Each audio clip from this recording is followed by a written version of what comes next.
Hey everyone, and welcome back to Stoker Review. For this review, I'm doing the Laranja Reserva Corona Gorda.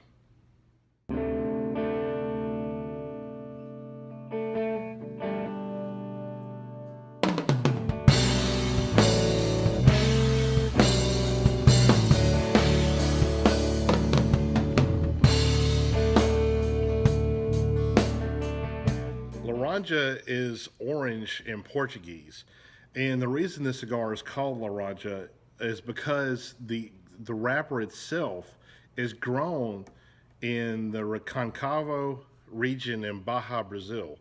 Now, this special wrapper leaf is got an orange hue to it, which see if we can take a look at it here in the light.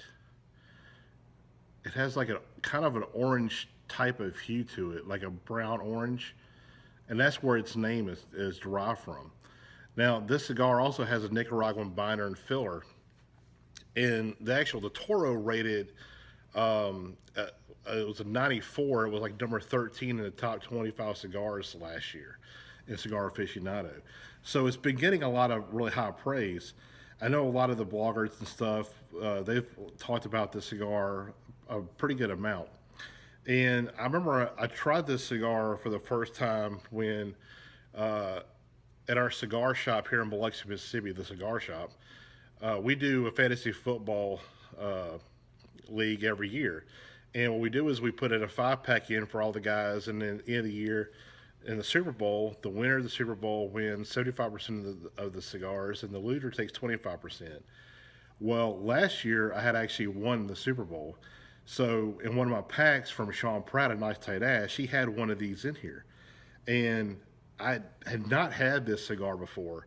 And I was like, well, it looks pretty interesting. And it's from Erik Espinosa. This comes out of his Zona factory, which I've loved almost everything that he's put out so far from Zona. So I was really excited to try this cigar out. It was actually this Corona Gorda size too. Now, this past weekend I was in Houston. I went by a cigar shop that's real close to where my wife was working over there. But it is called the Smoke Ring in Clear Lake, and they have this in two sizes, and I got this one, and I did get the Toro. But I wanted to go ahead and cover the Corona Gorda just because one, it's my favorite size, and two, it doesn't seem to get the love that the Toro does. So why not try this one out? So I'm gonna go ahead and got that cool little silk band at the bottom. I kind of dig that, even though I know it kind of gets in the way, but I still like it. Let me cut this thing.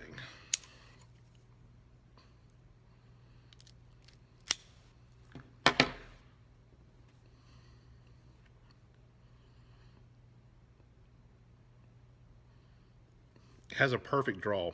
The milkshake draw I always talk about, which that's most of the pleasure of this cigar. When you have a too tight of a draw, you just it's no point just pitch it. When it's too loose, you can sometimes control it, but most of the time it gets too hot.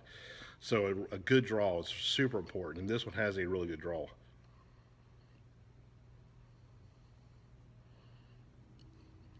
Has like a real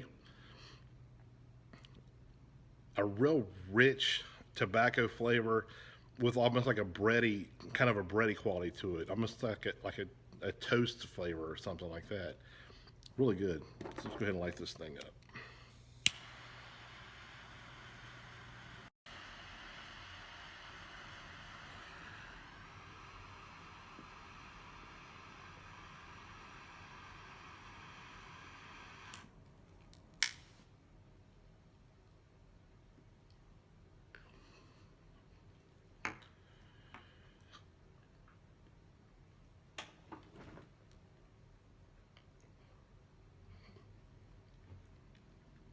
Has a real nice, almost like an oaky woody flavor, and there's a little bit of that spice, that black pepper. It's also a little bit something else, like another spice in there. I can't really pick out just yet, obviously, because it just started. But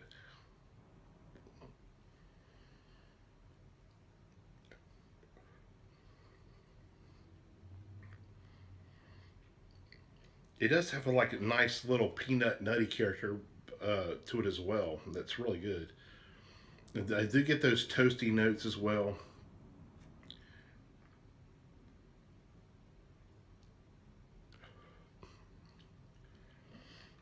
Really good, real flavorful.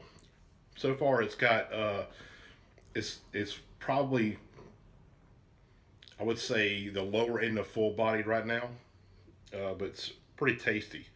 You see, there's a lot of smoke production coming off this cigar, which is another one thing I really love. Like the volume of smoke, but so far so good. I'm gonna go ahead and get this at about the halfway point. I'll be back to let you know how it is. See you in a second.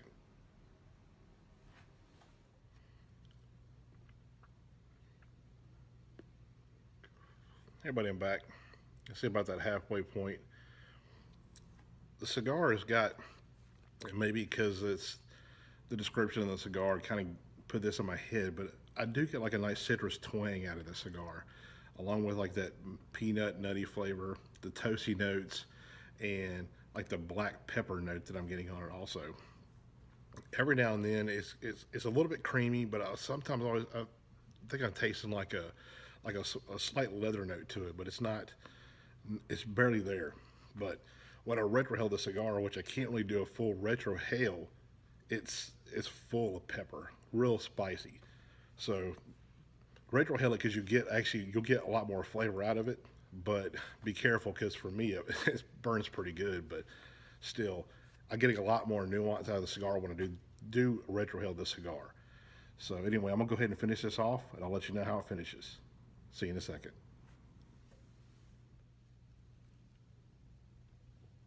Hey everybody, I'm back. See, I'm at the end of the cigar now. The flavor has pretty much been the same, except the pepper note has kind of died down a little bit, but I get a little bit of that sharpness from it on the back of my palate, but I don't really taste it in the initial draw from the cigar. But other than that, I'm still getting like that nice peanut nutty note, a little bit toasty note, a little bit of that citrus twang that I was getting a little bit before. And like I said, every now and then I get like a little bit of a leather note, kind of came and went, but overall it's a really good cigar. Now for me, the body kind of went from the lower end of full to a lot more full at the end of the cigar. So I would recommend this definitely for full body smokers. If you're more milder smoker, you probably don't want to probably try this one unless you have a big meal or at least have something sweet to kind of offset that nicotine kick. But other than that, it's a really good cigar. I really enjoyed this cigar. I can see where it's been so highly rated. It's kind of been like a kind of a social media darling. It's kind of what I've been using for some of these cigars, these smaller boutique cigars. But I can see where all the fanfare is coming from. I really did enjoy the cigar. It's definitely one to check out. Like I said, the Toro rated like a 94 in Cigar Aficionado. The Corona Gorda is more my size that I like, so I've just been smoked a whole lot of Corona Gordas. But still, even though this is still a really good cigar. I mean, might have got all the accolades that the Toro got, but I really did enjoy it. So check them out. Let me know what you think. And on that note, I'll see you next time.